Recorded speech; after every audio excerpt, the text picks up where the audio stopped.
The simple happiness of children at play, of warmth, of sunrise. Down the long avenues of memories, these are the highlights that bring colour and sparkle to life, the scenes which will remain forever undimmed in the eyes of those that see. But what of those to whom colour and light are a mystery, something outside their experience? What memories are they storing up for the future? Trusting little hand.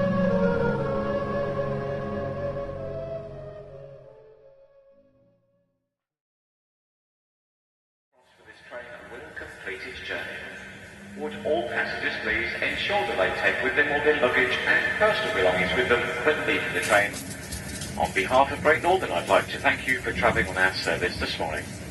There are 8 coaches on the train will detach and terminate.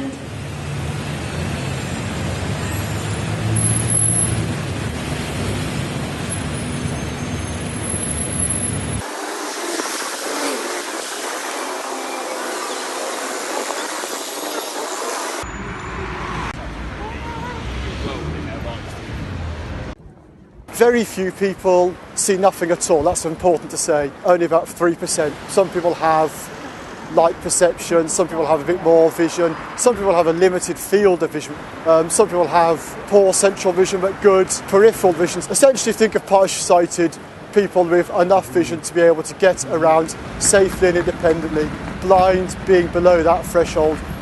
Oh, this area in London, Yeah. how good is it? I think it is very good. Yeah. Yeah, they're tactile, bumps to help you cross. The bleeping system.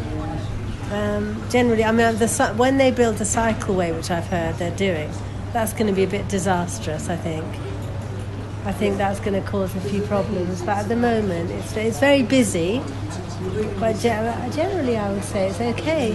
When I'm going to King's Cross, I come out of here and then there's a side road I cross on the left, and then I go up to the Pelican crossing. You press the button and then you wait for a bleeping sound, and then you have to listen out for traffic as well, of course. Yeah. That's how I cross the road. Now underneath where you press the button, often there's a little rotating thing that goes round and round. That's for deaf-blind people. If I am worried, then I would just wait, and someone will normally help. Yeah. King's Cross, around here is very busy. I wouldn't advocate coming. I wouldn't say come unless you know where you're going, or you know what you're doing. The staff at the stations are very, very helpful. Yeah. So if you want to go on a train, you could come in here. The station staff would bring me to the centre. They did that twice, I think, and then I got to know the way. For me, it's really difficult because I can't read signs. I can't understand the maps very well because I can't read the maps very well, and I find that it's really discomforting, and I feel quite scared if I don't know where I'm going.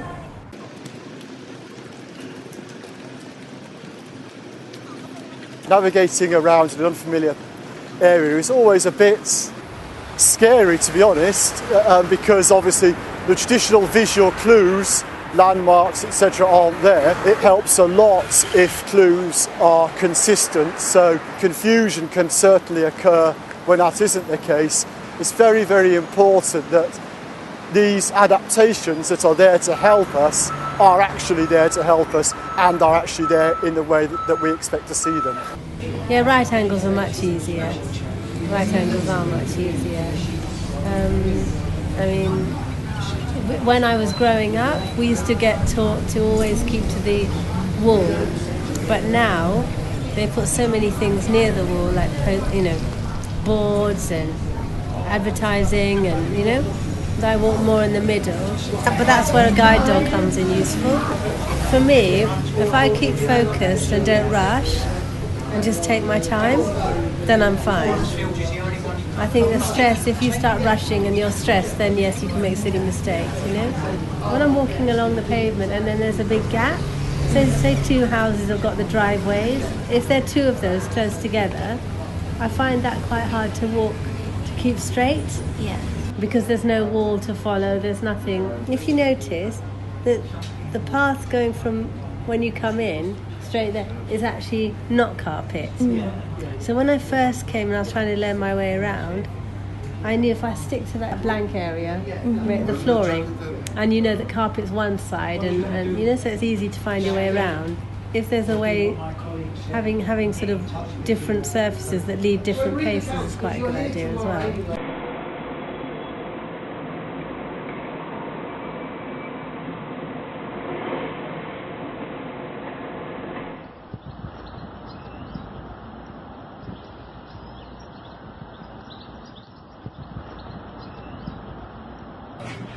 I personally think that it really depends on the individual, because a lot of people now use orientation devices, sat navigation devices that are going to have a lot more information and give that individual the choice that they need.